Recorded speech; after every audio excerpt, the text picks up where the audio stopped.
Were you scared when that liquid suddenly was thrown all over you? No, I tell you the most interesting thing about yesterday was being in Exeter in the morning and meeting a farmer. And she said to me, I've never been involved in politics before, but I feel very strongly about Brexit being delivered.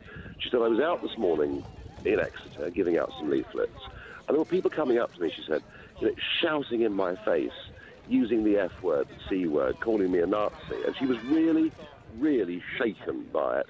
And that, I think, Julia, sums up where we are.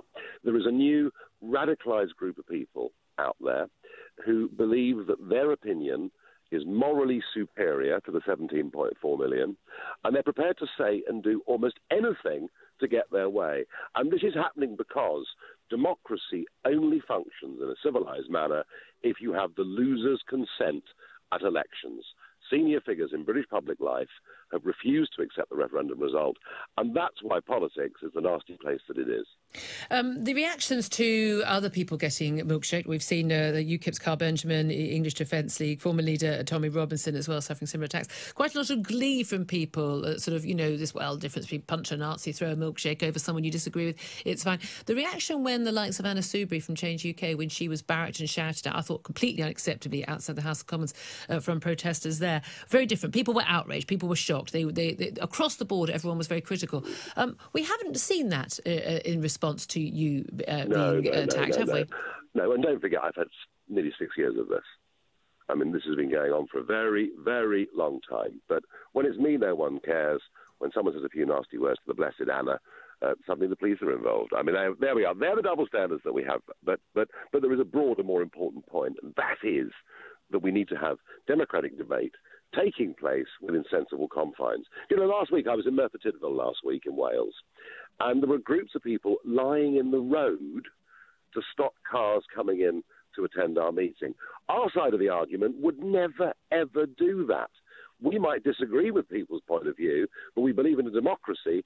They should be able to debate it. And that's why, in many ways, the Brexit Party is doing well in these elections, because we're fighting for that very principle of democracy. There's been a lot of criticism online about who's been funding you and support previously from Aaron Banks and us paying for your private security. I think we're obviously aware now why you need security. But the Electoral Commission today are saying they're attending the offices of your party to review the systems you have. This after the former Prime Minister Gordon Brown urged the watchdog to investigate concerns, they say, over the legality of your funding. Are you confident the Electoral Commission will find no wrong? Absolute disgrace. We went to Elcom last week. And by the way, Julia, I've got a team of 4 accountants working on this. All right? I'm not stupid. I understand. I know what to do, setting up political parties. I know what the rules are. And I know the scrutiny on me will be much greater than it will on everybody else. We went to see Elcom last week. They approved of our systems and gave us a clean bill of health. We asked them to put that in writing. They didn't. We also said to them, voluntarily come to our offices and see our systems. They said, no, we're too busy to do that before the election. Now, in a coordinated move with the former Labour Prime Minister Gordon Brown and elements of the media, suddenly they're coming in this morning because there are suspicions. This is political interference, and it just shows you that actually the Labour Party, the Conservative Party, many of our institutions of state are terrified by the rapid rise of the Brexit Party. OK, Nigel Farage, leader of the Brexit Party, thank you very much. We're listening to all that. Jacob Rees-Mogg, Conservative MP, still in the studio with me. Nigel Farage talking about these radicalised Remainers. We know that the man who threw the milkshake has been charged with common assault and criminal damage after Nigel Farage said he definitely did want a prosecution to go ahead. Do you think that we have seen a change, Jacob Rees-Mogg, in our political debate? Because I can certainly remember, look, we go back to John Prescott, for goodness sake, being egged.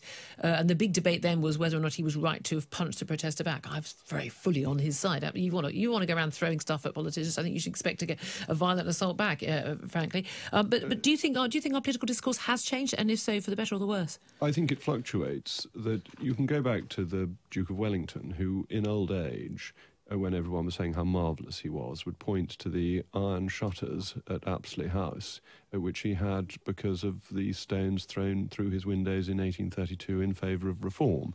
So robust political action has a long history in this country. It predates even the experiences of the Duke of Wellington.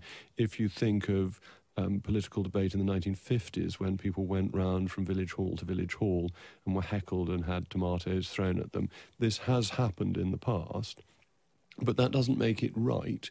And generally speaking, people who are incapable of articulating a decent argument have to resort to blocking access to the hall where the discussion's taking place or throwing milkshakes over people. And it's a sign of the failure, the lack of intelligence of those sorts of people rather than a broader political point, I think. What do you make of those who, particularly on social media, have said, "Oh, it's all just a joke, nothing to take too seriously," and some even discussing what's the best flavour milkshake to throw over a politician?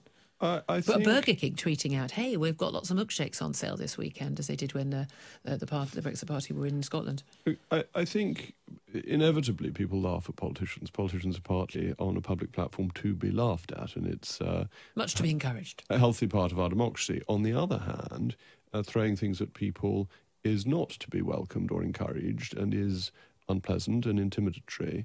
And Nigel was right to mention this double standard. Anna Soubry got shouted at, and that was very unpleasant and improper. But she didn't have anything thrown at her. I think things being thrown at people is more serious than being shouted at. I take the old view that sticks and stones may break my bones, but words can never harm me, and that milkshake is heading towards sticks and stones. Third time this has happened to a politician during this European election campaign. What's your reaction to that? Well, I just think that's appalling. And this also is a reflection of, from my personal perspective as well, just the sheer sneering and contempt that we see to people that do have strong views about Brexit, want to campaign for Brexit, want to campaign to leave the EU. And this whole denigration that we keep seeing in our politics of people with strong views.